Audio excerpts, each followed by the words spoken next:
सिया राम मैं सब जग जानी, करहु प्रणाम जोर जुग पानी।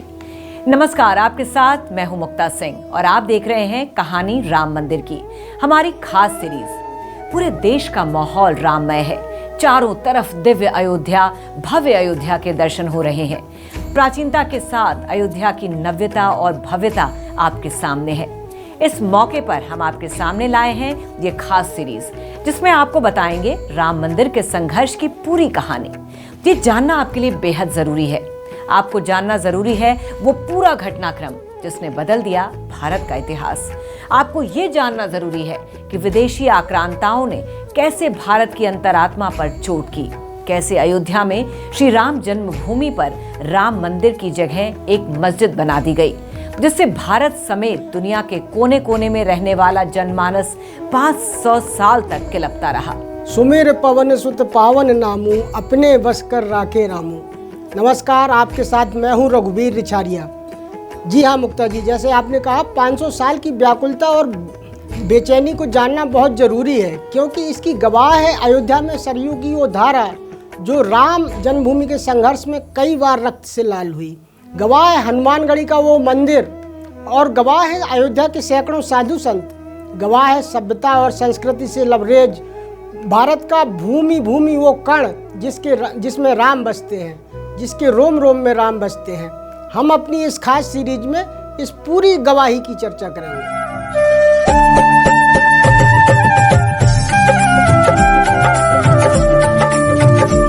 इसीलिए मशहूर शायर इकबाल ने ऐसे ही नहीं कहा था, यूनान, मिस्र और रोमा सब मिट गए जहां से, कुछ बात है कि हस्ती मिटती नहीं हमारी। इकबाल तो देश की आजादी के बाद पाकिस्तान चले गए, लेकिन भारत ने आज नया मकाम हासिल किया है। आज पूरी दुनिया भारत की तरफ उम्मीद की नजरों से देख रही है। अयोध्या में भव्य राम मंदिर बनने से भारत ने निश्चित तौर पर सदियों पुराना अपना गौरव हासिल किया है। तो साथियों, शुरू करते हैं कहानी राम मंदिर की। मुक्ता जी, आप तैयार हैं राम मंदिर के संघर्ष की कहानी सुनने के लिए? बिल्कुल रघुवीर जी, हम सब तैयार हैं, क्योंकि राम मंदिर की बात तो हम हमेशा सुनते रहते हैं, भगवान राम को याद करते रहते हैं, लेकिन बहुत कम लोग होंगे, और खास करके ये जनरेशन की, जो जानते होंगे कि पूरे 500 साल की कहानी क्या है। तो हम चाहते हैं कि आप हमें ये पूरी कहानी बताइए कि क्या है ये 500 साल की कहानी। जी, कहानी शुरू होती है आज से 500 साल पहले। 500 साल पहले यानी 1526 से आपको कहानी शुरू करनी पड़ेगी। साल 1526 आप जानती होंगी उस समय क्या हुआ था? पानीपत का युद्ध हुआ था। वो युद्ध जिसने भारत की तकदीर और तस्वीर बदल दी। अगर वो युद्ध ना हुआ होता तो ना बाबर भारत में आया होता, ना मुगल साम्राज्य की स्थापना हुई होती, और ना अयोध्या में बाबरी मस्जिद बनती, जो कि सुप्रीम कोर्ट से लेकर तमाम जगह साबित हो चुका है कि मंदिर तोड़कर बनाई गई थी। तो हम सबसे पहले बताते हैं कि कैसे भारत में मुगल साम्राज्य की स्थापना हुई।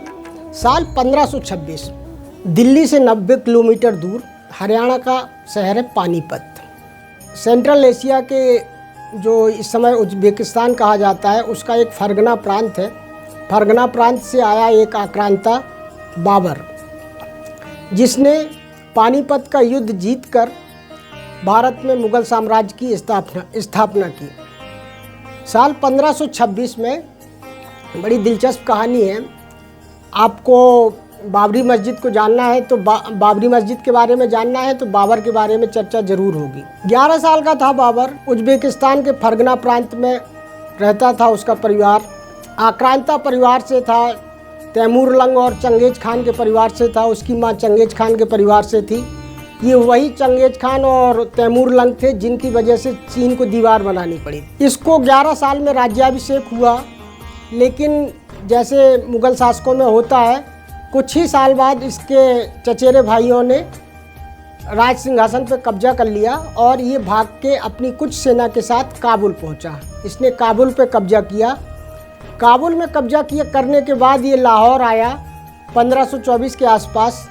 इसको भारत भूमि के बारे में बचपन से बहुत दिलचस्पी थी, और जब ये लाहौर पहुंचा तो इसने भारत पर कब्जे की योजना बनानी शुरू की। लाहौर में बाबर ने, मोहम्मद जहीरुद्दीन बाबर ने अपना ठिकाना बनाया। उसके बाद उसने एक सूचनाकार को भेजा भारत के बारे में जानकारी लेने के लिए। तब दिल्ली पर इब्राहिम लोदी का शासन हुआ करता था। उसके कुछ चचेरे भाई परिवार के लोग, पहले सिकंदर लोदी थे, वो उनसे खफा थे क्योंकि उनका राज जा चुका था।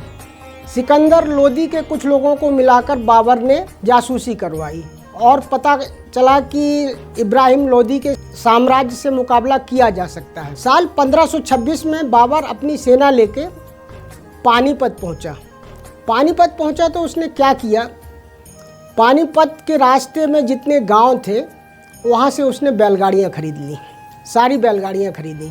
उसके पास महज 10 से 12 हज़ार सैनिक थे, जबकि उसको पता था कि इब्राहिम लोदी के पास 1 लाख से लेकर 1.5 लाख तक की सेना है। उसने अपना पड़ाव जमाया।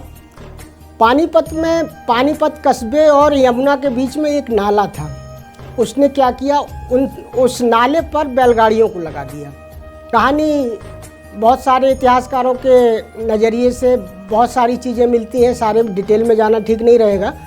लेकिन जब इब्राहिम लोदी अपनी सेना लेकर आया तो वो पानीपत के इस तरफ खड़ा था और नाले के उस पार बाबर की सेना थी। बाबर की सेना और ये आमने सामने थे। तारीख थी 19 अप्रैल 1526। बाबर और इब्राहिम लोदी की सेना का आमना सामना हुआ। बाबर छोटी सेना के साथ लड़ रहा था, लेकिन उसके पास रणनीति और नेतृत्व गजब का था। बाबर ने इब्राहिम लोदी का सामना किया, लेकिन पहले दिन बुरी तरह हार गया। इसका कारण ये था कि इब्राहिम लोदी की सेना में हाथी थे, 10,000 से ज़्यादा हाथी थे, और बाबर की सेना में घोड़े थे।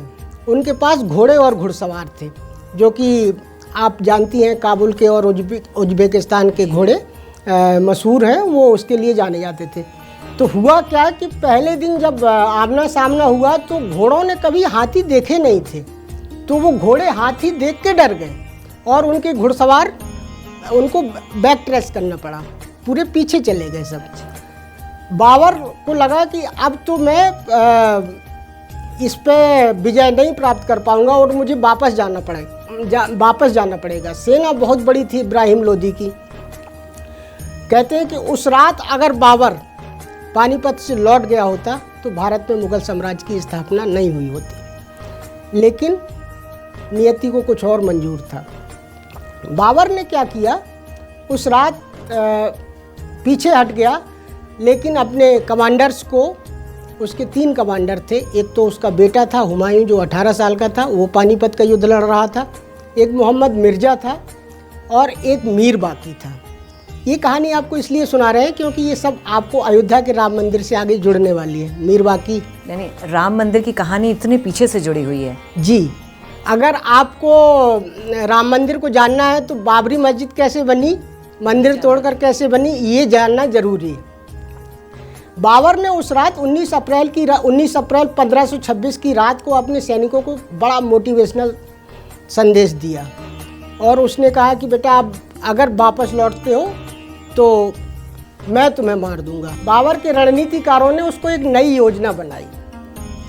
बाबर क्या था कि उसको पता था कि मेरी ताकत मेरे घोड़े हैं, जिनके पास रफ्तार है और मेरे घुड़सवार हैं, लेकिन ये हाथियों का मुकाबला कैसे करेंगे। तो उसके किसी सलाहकार ने उसको सलाह दिया और उसने कहा कि ये घोड़ों ने हाथी देखे नहीं है, इसलिए डर गए हैं। फिर क्या था, उसने रणनीति बदली। बाबर कितना चालाक था, उसने अपनी सेना के सारे घोड़ों को हाथी के मुखौटे पहना दिए। दिलचस्प बात, उसने अपने सेना के सारे घोड़ों को हाथी के मुखौटे पहना दिए और एक दिन का रेस्ट लेके 20 तारीख का रेस्ट लेके 21 अप्रैल 1526 को फिर इब्राहिम लोदी की सेना पे हमला बोला। ये आपने लेकिन बड़ा इंटरेस्टिंग पार्ट बताया। अब आप मुगल साम्राज्य की बारे में जानना है तो बहुत सारे इतिहासकारों ने, आर.सी. मजूमदार है, अनिरुद्ध देशपांडे हैं, सतीश चंद्रा हैं, इन सब ने बड़ा मुगल साम्राज्य की स्थापना का बड़ा ही दिलचस्प जिक्र किया है। तो हम 21 अप्रैल 1526 की बात कर रहे थे। उस दिन बाबर ने मतलब आक्रमण किया पहले इब्राहिम लोदी ने उसको भगाने के लिए आक्रमण किया था, उस दिन उसने ऑफेंस लिया और इब्राहिम लोदी डिफेंसिव मोड में आया। बाबर के पास एक चीज़ और थी मुक्ता जी, बाबर के पास आर्टिलरी थी।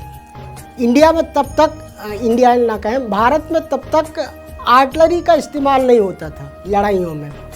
तोप खाना जो है बाबर के साथ भारत आया। अच्छा। युद्ध हुआ, आमने सामने का युद्ध था। बाबर उसका पहाड़ियों के युद्ध लड़ने का एक्सपर्ट था, लेकिन यहाँ पानीपत के मैदान में युद्ध हो रहा था। उसकी जो रणनीति थी, जो मैंने आपको शुरुआत में बताया था कि उसने 700 बैलगाड़ियाँ खरीदी थी गांव वालों से, उसको उसने नाले पर लगा दिया था। और जैसे ही इब्राहिम लोदी के हाथी आगे बढ़े मैदान की तरफ, तो उनमें से ज़्यादातर उस नाले में गिर गए, बैलगाड़ियों को पार करने के चक्कर में उसमें गिर गए। आधी सेना वहाँ उसकी साफ हो गई। उसके बाद इब्राहिम लोदी आगे बढ़ा, तो जो घोड़े थे उसके, जो हाथी का मुखौटा लगाए हुए थे, उन्होंने तेज़ रफ्तार से हाथियों का सामना किया और उसमें हाथियों को पीछे हटना पड़ा। उसमें दिलचस्प ये हुआ कि इब्राहिम लोदी मारा गया। इब्राहिम लोदी मारा गया और इब्राहिम लोदी के मारे जाने के बाद बाबरनामा, बाबर ऐसा शासक था जिसने अपना ऑटोबायोग्राफी खुद लिखी है। वहाँ से बाबरनामा की शुरुआत। हाँ, बाबरनामा एक वो है, किताब है जो उसने खुद लिखी है।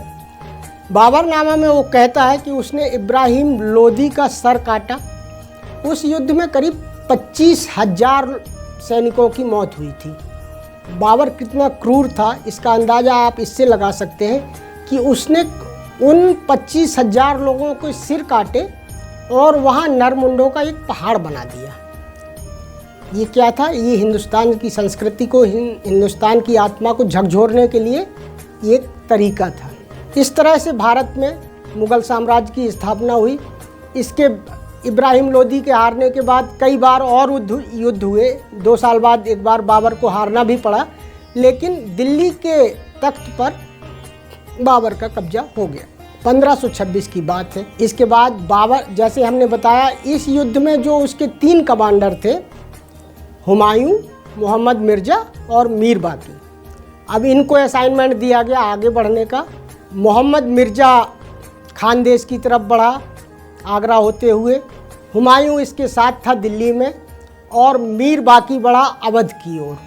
मीर बाकी अब अयोध्या जा रहा था और उसका अगला निशाना भारत की अंतरात्मा पर, भारत की जो प्राचीन संस्कृति थी, क्योंकि उसको पता था कि राम यहाँ के कण कण में बसते हैं, राम रोम रोम में बसते हैं, उसका अगला निशाना अयोध्या था। अयोध्या में मीर बाकी, सही, अब ये असली चैप्टर शुरू हो रहा है। अयोध्या में मीर बाकी ने क्या किया, कैसे अयोध्या के आसपास के लोगों ने उसका मुकाबला किया, ये कहानी हम आपको अगले एपिसोड में सुनाएंगे। जय श्री राम। जय श्री राम।